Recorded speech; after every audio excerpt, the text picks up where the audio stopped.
उत्तर प्रदेश में इस बार भारी बाढ़ और बरसात के कारण बड़ी क्षति हुई है और क्षति जान की भी है और माल की भी। और मैं इस बात को कह सकता हूं कि अब की बार की बरसात में जो बारिश का रूप देखने को मिला है यह अप्रत्याशित है।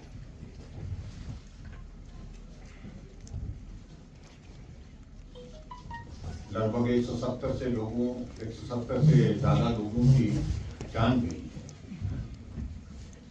है, जो उस दृष्टि से एक बहुत बड़ा आंकड़ा है। इसमें प्रदेश के लोग भी हैं और प्रदेश के बाहर के लोग भी हैं।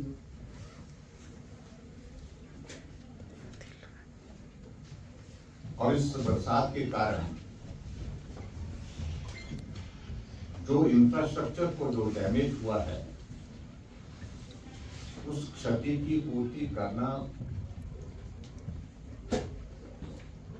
बहुत ही कठिन भी है और इसमें समय भी बहुत लगेगा, पैसा भी बहुत लगेगा, इसमें भी कोई बुराई नहीं है।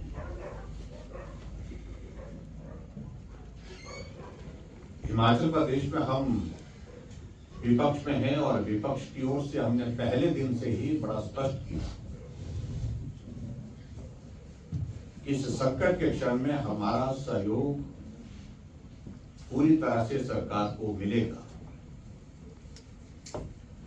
सरकार काम करे और जहां मदद करने की आवश्यकता जिस रूप में हो पाएगी हम मदद करने के लिए हैं। और उस दृष्टि से हमारे पार्टी के राष्ट्रीय अध्यक्ष जी ने हमें आदेश दिए कि इस संकट के क्षण में सब जगह पार्टी का कैडर भी मदद करने में जुटे, चाहे वो रेस्क्यू ऑपरेशन की बात है, चाहे रेस्क्यू ऑपरेशन के अतिरिक्त जो बाढ़ से प्रभावित परिवार है उनको राहत देने के लिए मदद करने की, और उन सारी चीजों को लेकर के हमने पूरी जिम्मेवारी के साथ उस कार्य को करने की कोशिश की है। इस बरसात और बाढ़ के इस दौरान कुछ कदम उठाए गए, लेकिन इस बात को लेकर के भी मैं जरूर कहना चाहूंगा, हमने कहा कि उसमें भी हमारा पूरा सहयोग रहेगा, लेकिन कुछ चीजों को लेकर के बार बार यही सुनने को देखने को मिल रहा है कि हम उसमें सहयोग नहीं कर रहे हैं, राजनीति कर रहे हैं। यह आरोप बिल्कुल लगातार जो है वो सत्ता पक्ष की ओर से हम पर, हमारी पार्टी के सब साथी पर लगाने का प्रयत्न हुआ है और मैं समझता हूं वो दुर्भाग्यपूर्ण है।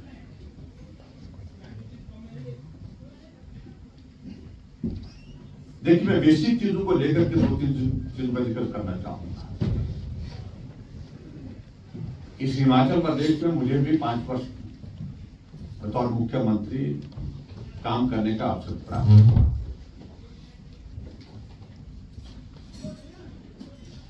और बरसात के दौरान बाढ़ के उस दौर में से भी हम गुजरे, कोविड का दौर था उसमें से भी हम गुजरे। मैं इस बात से सहमत हूं कि ऐसे समय में सारी चीजों को लेकर के हम सरकार के माध्यम से इस बात को कहेंगे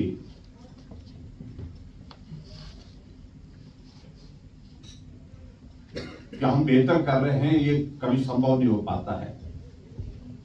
बेहतर करने का प्रयत्न जरूर होना चाहिए।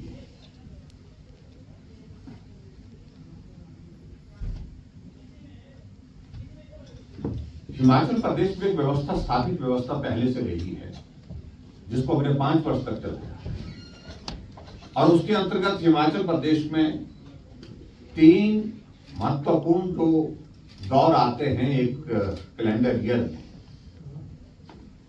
बरसात का दौर आता है, गर्मी का दौर आता है जिसमें सूखे से निपटना पड़ता है, बरसात में बरसात से बाढ़ से निपटना पड़ता है, सर्दी का मौसम आता है तो बर्फ से निपटना पड़ता है। सरकार के दौरान हमेशा एक कोशिश होती थी हमारी कि बरसात से पहले आकलन करके तैयारी की दृष्टि से हम बैठक करते थे, हाई लेवल बैठक करते थे स्टेट के स्तर पर, जिसमें मुख्यमंत्री के साथ साथ में वरिष्ठ अधिकारी उपस्थित रहते थे। इस बार बरसात में वेदर फोरकास्टिंग क्या रहने वाली है, क्या आकलन है, गर्मी के मौसम में सूखा पड़ने की संभावना कहां ज्यादा है, उसके लिए क्या तैयारी है, गर्मी के मौसम में बैठक करते थे। और सर्दी के बर्फ पड़ने से पहले भी हम बैठक करते थे कि जो हमारे स्नो बाउंड एरिया जो रहते हैं उन एरियाज में अगर बर्फ पड़ा तो उससे निपटने के लिए तैयारी। लेकिन मुझे इस बात को लेकर के खेद है कि आपकी बार बरसात से पहले उस प्रकार की जो बैठक जो प्रदेश के स्तर पर होती है तैयारी में, वो बैठक का आयोजन ही नहीं। अब मैं विपक्ष के नेता के रूप में यहां पर कह रहा हूं, लेकिन मेरा यह दायित्व बनता है जहां कमी छोटी है उसको जाहिर करना, ये मेरा दायित्व बनता है। संकट के क्षण में हम करता है, हम सहयोग देने के लिए तैयार हैं, लेकिन उस सारी चीज के लिए हमको जिम्मेदार ठहराने की जो कोशिश होती है वो दुर्भाग्यपूर्ण है। आज अगर इस प्रकार के संकट आता है तो उससे पहले उसे निपटने की जिम्मेवारी प्रदेश सरकार की है। तो प्रश्न पहला पैदा होता है कि जब पहले ही मालूम पड़ रहा था इस बार मॉनसून एडवांस में है, इस बार मॉनसून एडवांस के साथ साथ में ज्यादा है, इस बार मॉनसून की बैठक जो पहले की जाती थी उस बैठक का आयोजन क्यों नहीं हो पाया। ये सरकार के स्तर पर एक बहुत बड़ी चूक, जिसको मैं कह सकता हूं कैजुअलनेस रही है। मेरा ये अभिप्राय नहीं है कि बैठक होती तो बाढ़ नहीं आती। मेरा कहने का मतलब हमारी प्रेपरेशन हमेशा उस तरह से होनी चाहिए। अब जाकर के जब लोगों के बीच में हम पहुंच रहे हैं, बरसात के कारण उनका घर चला गया, लेकिन सरकार के पास उनको टेंट देने की व्यवस्था नहीं है क्योंकि प्रोक्योरमेंट ही नहीं हुई है। जहां इमीडिएट जो रिलीफ पहुंचाने की जो आवश्यकता जिस प्रकार से है वो सारी चीज की व्यवस्था उस प्रकार से वहां पर मौजूद है। तो इसलिए मैं एक तो ये बात कहना चाहूंगा, हमें दोष देने से पहले कम से कम सरकार को इस बात को भी देखना चाहिए कि उनकी ओर से तैयारियों की दृष्टि से क्या काम हुआ, अगर नहीं हुआ था क्यों नहीं हुआ था। ये प्रश्न प्रदेश के नेतृत्व के समक्ष भी है और प्रदेश के अधिकारियों के समक्ष में भी है। उसके बाद आगे बढ़कर के मैं बात करता हूं, जैसे ये बरसात का ये दौर आया और संकट आया और उसके कारण जब तबाही का वो दौर शुरू हुआ पूरे प्रदेश भर में,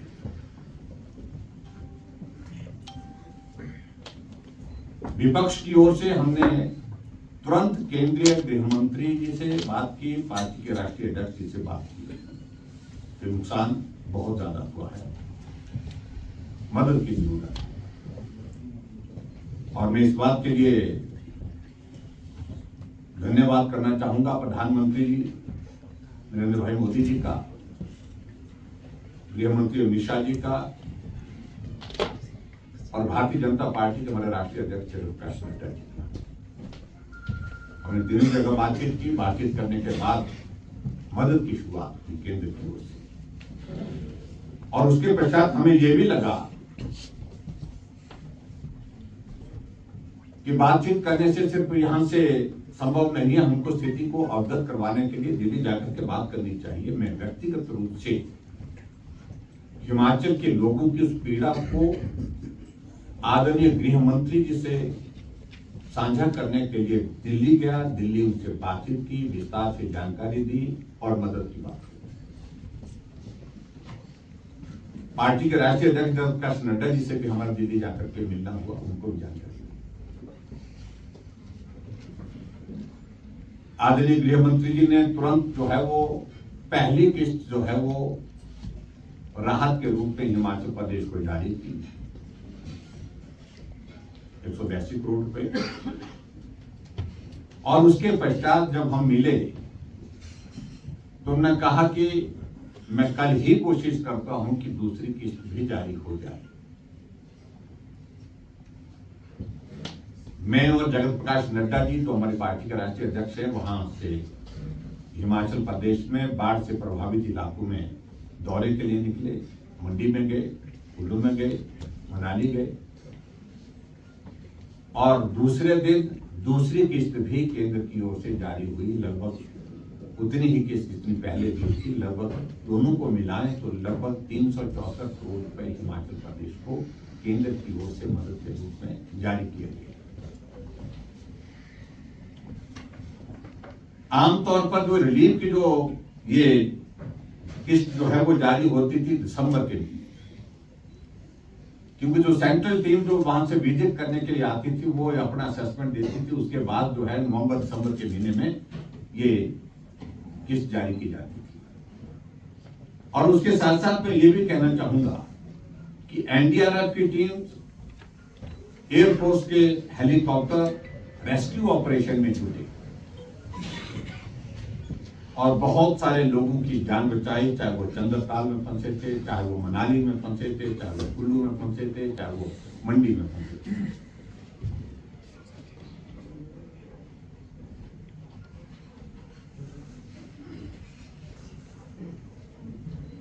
और उसके पश्चात बहुत खेद के साथ हमको ये जरूर कहना पड़ता है कि प्रधानमंत्री जी के मुख्यमंत्री जी से भी बात हुई, गृह मंत्री जी के मुख्यमंत्री जी से बात हुई, जो मदद हिमाचल प्रदेश को तुरंत देने की जरूरत थी वो मदद पहुंचाने के बावजूद भी मुख्यमंत्री का बार बार इस बयान को देना कि कोई भी मदद हिमाचल प्रदेश को नहीं मिली है, ये दुर्भाग्यपूर्ण है। मैंने कहा कि एनडीआरएफ की टीमें हिमाचल प्रदेश में, आर्मी की टीमें रेस्क्यू ऑपरेशन के लिए हिमाचल प्रदेश में, आर्मी के हेलीकॉप्टर रेस्क्यू ऑपरेशन में जुटे और केंद्र से जो एडवांस राहत राशि हिमाचल प्रदेश के लिए जारी करना 364 करोड़ के लगभग, उसके बावजूद मुख्यमंत्री का इस प्रकार से कहना ये बहुत दुर्भाग्यपूर्ण है। और केंद्र की ओर से हिमाचल प्रदेश में तुरंत जो है जो टीम नवंबर के महीने में आमतौर पर आती थी, बरसात का, बाढ़ का जो नुकसान होता उसका जायजा लेने, उसका आकलन करने के लिए वो टीम तुरंत भेज करके हिमाचल प्रदेश में घूम करके जो है अपनी रिपोर्ट देने वाली।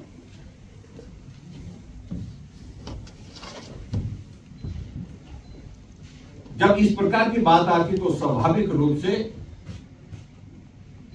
इस बात को हम कह सकते हैं कि राजनीति की शुरुआत इस संकट के क्षण में, इस त्रासदी के दौरान अगर शुरू हुई है तो वो सत्ता पक्ष की ओर से हुई है। और जब मुख्यमंत्री बार बार इस बात का जिक्र कर रहे हैं तो इनके जो छुटवाइये नेता जो है नीचे भी इस बात का जिक्र करने की कोशिश कर रहे हैं।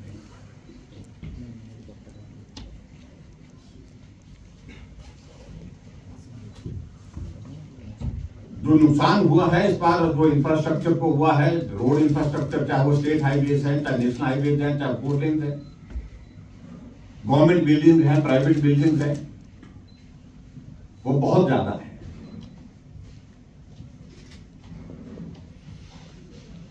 और उसमें जो रिलीफ की ने व्यवस्था की, उस सारी बात को लेकर के मुझे ज्यादा टिप्पणी नहीं करनी है। मैं सिर्फ इतना कहना चाह रहा हूं, एक फौरी राहत का एक शब्द जिसका हम इस्तेमाल करते हैं, वो फौरी राहत जो है, जो तुरंत जो है जो प्रभावित परिवार होता है उनको दिया जाता है। और वो राशि थोड़ी होती है, वो राशि ज्यादा नहीं होती है, 15,000 20,000 रुपए इस तरह से होती है। उसको कैश की शेप में देने की व्यवस्था रही है। लेकिन यहां पर फौरी राहत के बजाय जो है वो जो पूरा जो पैसा जो है वो लोगों के हाथ में कैश की शिप में दिया जा रहा है।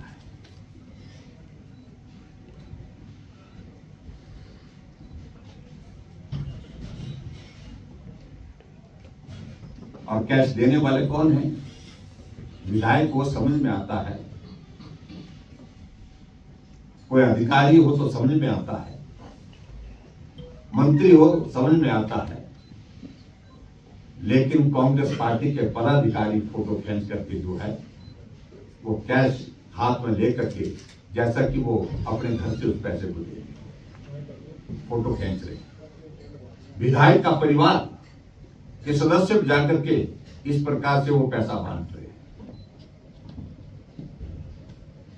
यह आदमी हमारा कांग्रेस पार्टी का वर्कर है। नुकसान सबका हुआ, चाहे बीजेपी का, कांग्रेस का, किसी भी विचारधारा का, किसी भी व्यक्ति का नुकसान हुआ है, उसका आकलन होना चाहिए, उसके मुताबिक उसको रिलीफ मिलना चाहिए, लेकिन वहां पर भी भेदभाव हो रहा है।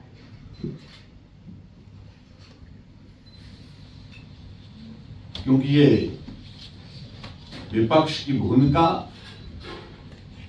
के दौरान मैं इसलिए कह रहा हूं कि मेरे पास विपक्ष की जिम्मेवारी है, लेकिन मैं इस बात को कह रहा हूं कि इस बात को जहां जहां रिलीफ बांटा गया है वहां लोग जाकर के, अगर आप में से मीडिया के लोग जाएंगे तो आप लोगों के बीच में उनसे बातचीत करेंगे, जब तो वो अपने आप ही बताएंगे कि तो किस तरह से भेदभाव होता है।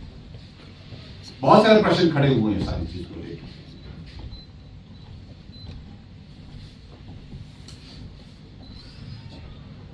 और अभी भी हम उसके बावजूद भी हिमाचल प्रदेश के नागरिक होने के नाते हमने फिर कहा कि हम भले ही विपक्ष में हैं, लेकिन उसके बावजूद इस त्रासदी के दौरान हमारी मदद हमेशा हिमाचल प्रदेश के लोगों के लिए हो, व्यक्तिगत रूप से फिर की गई।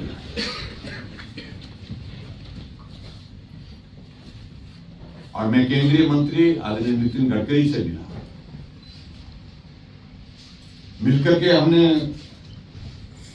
पूरी जानकारी उनको दी है हिमाचल के नुकसान की, और खास तौर से पर्टिकुलरली जो रोड इंफ्रास्ट्रक्चर जो डैमेज हुआ है, 4 लेन्स, ये नेशनल हाईवे, स्टेट हाईवे, सारी जो जितने सड़कों का जिक्र है।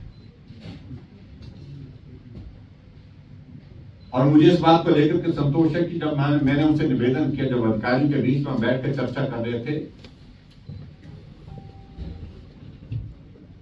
तो मैंने निवेदन किया उनसे कि हिमाचल प्रदेश में इस त्रासदी को देखने के लिए, इसका आकलन करने के लिए अगर आप व्यक्तिगत रूप से आ सके तो मुझे लगता है कि वो बहुत उपयोगी होगा, जहां लोगों को भी मिलने का मौका मिलेगा और जहां आपको अपने आंखों से देख करके उस नुकसान की भरपाई करने के लिए क्या करना चाहिए, उस सारी चीज को लेकर के भी एक आपके वहां उस दौरे के दौरान जाकर के आसानी रहेगी चीजों को असेस करने की, चीजों को आगे प्लान करने की। और मुझे इस बात की खुशी है कि आदरणीय नितिन गडकरी जी ने उसी वक्त अधिकारी को आदेश दिए कि मेरा टूर प्रोग्राम बनाइए और हम वहां पर जाएंगे। 1 तारीख की डेट निर्धारित हुई थी, लेकिन उसके बाद फिर 4 तारीख की बात कही, लेकिन अभी सुबह ही मुझे मेरा फिर से उनके कार्यालय से संपर्क हुआ है। अब 4 नहीं 1 तारीख को ही नितिन गडकरी जी हिमाचल प्रदेश में कुल्लू मनाली के फर्स्ट फेज में इस दौरे पर आएंगे। अगर उसके बाद उसने कहा कि और जगह भी जाने की आवश्यकता रहेगी, क्योंकि हाउस चला है इस वक्त, तो उसके बाद आगे की भी बात सोचेंगे। पहले कुल्लू मनाली का जो 4 लेन का जो डैमेज हुआ है उसको पर्टिकुलरली वो देखना चाह रहे हैं। और कुल्लू मनाली का जो हमारा 4 लेन का जो डैमेज हुआ है, निश्चित रूप से वो बहुत दुखदायी है, क्योंकि 1 महीने के अंदर अंदर हम उसका उद्घाटन आदरणीय प्रधानमंत्री जी से करने वाले थे। पूरी तैयारियां उसकी चली। मित्रों, कुल मिलाकर के मैं आप सबके बीच में ये कहना चाहता हूं कि हिमाचल प्रदेश में इस त्रासदी के दौरान हमने ईमानदारी से कोशिश की कि हिमाचल प्रदेश सरकार को जो उचित कदम वो उठा रहे हैं उसमें हम सहयोग दें। लेकिन विपक्ष की ये एक नैतिक जिम्मेवारी भी है कि अगर सरकार की ओर से कोई कोताही होती है, सरकार बार बार कोई गलत काम करती है, तो उसे रोकने की जिम्मेवारी भी हमारी, टोकने की जिम्मेवारी भी हमारी है। बहुत विचित्र लगा जब रेस्क्यू ऑपरेशन के दौरान हिमाचल प्रदेश में आर्मी के हेलीकॉप्टर को डिप्यूट किया गया, और रेस्क्यू ऑपरेशन के लिए जब हेलीकॉप्टर डिप्यूट किए जाते हैं, वो डेडिकेट किए जाते हैं स्पेसिफिक उस काम के लिए। और मुझे बहुत हैरानी हो रही है कि हिमाचल प्रदेश का मंत्रिमंडल उसमें घूमने नहीं पड़ा।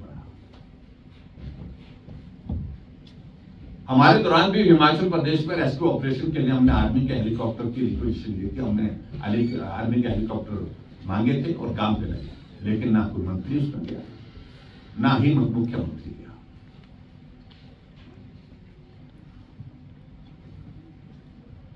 क्योंकि उनको रेस्क्यू ऑपरेशन के लिए डेडिकेट किया जाता है, एक आदमी, 4 आदमी, जहां भी जो लोग फंसे हैं उनको ज्यादा से ज्यादा निकाला जाता है, मतलब ज्यादा से ज्यादा निकालने में आर्मी के जो जवान उसमें होते हैं वो काम कर सके।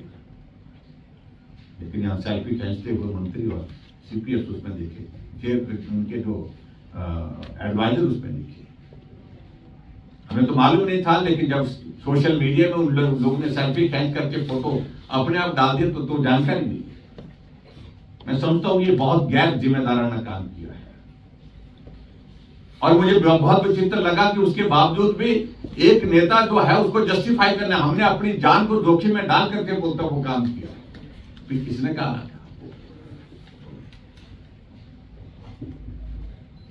अगर सर्वेक्षण के लिए अगर जाते हैं तो मुख्यमंत्री अपने मंत्री के साथ जाएं तो अपने हेलीकॉप्टर अलग से करें, लेकिन उस हेलीकॉप्टर को जो एंगेज सिर्फ इसके लिए किया गया है, रेस्क्यू ऑपरेशन के लिए किया है, उसको उसी काम के लिए डेडिकेट किया जाता है, उसमें इस तरह की चीजें नहीं होती है।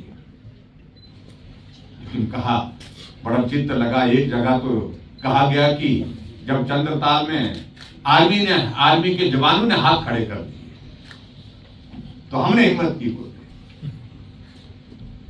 मैं समझता हूं ये आर्मी के प्रति बहुत बड़ी टिप्पणी है, दुर्भाग्यपूर्ण टिप्पणी है। जिन आर्मी के जवानों ने उन लोगों को वहां से उठा करके हेलीकॉप्टर में बिठाया, बोर्ड करवाया और उसके बाद उनको सुरक्षित निकाल कर जाए, श्रेय उनको जाता है। और यहां श्रेय लेने की बात, जैसे कि इनके सीपीएस और मंत्री जो है वहां पर जाकर के उनको उठा करके सीट पे लेकर के जो है वो रेस्क्यू करते, ये सारी चीजें दुर्भाग्यपूर्ण। और ऊपर से यही कहा जाता है कि हमने तुरंत इतनी तुरंत जो है हमने सारी कार्रवाई की है, और इस तरह से कार्रवाई की है कि हमने राहत राशि जो है 2 दिन के अंदर जो है वो पूरे प्रदेश में बांट दी। आप जाइए तो इलाके में जाइए, अभी भी हिमाचल प्रदेश में अधिकांश पेयजल योजनाएं प्रभावित हैं। हिमाचल की छोड़िए, मैं शिमला में हूं, शिमला के अंदर पानी का संकट बरसात के दौरान कभी नहीं होता था, लेकिन अब की बार बड़ी बरसात होने के बावजूद भी शिमला में पानी का संकट है। हमारी सरकार होती थी, एक दिन पानी बंद होता था, दूसरे दिन कांग्रेस के नेता बाल्टियां उठा करके यहां पर आ जाते धरना देने। और आज की परिस्थिति, कई दिनों तक पानी नहीं आ रहा। पेयजल योजना हिमाचल के अधिकांश जहां बाढ़ आई है, बरसात ज्यादा हुई है, वहां प्रभावित है। बिजली की आपूर्ति अभी तक बहुत सारे इलाकों में प्रभावित है, वो नहीं हो पाई है।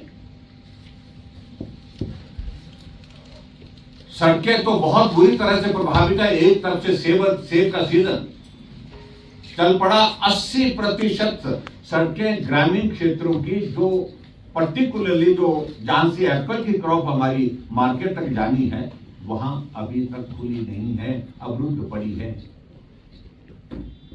और यहां पीठ स्थगित पाई जा रही है कि बहुत बड़ा काम कर दिया है, बहुत ज्यादा हमने राहत कार्य में तेजी की है।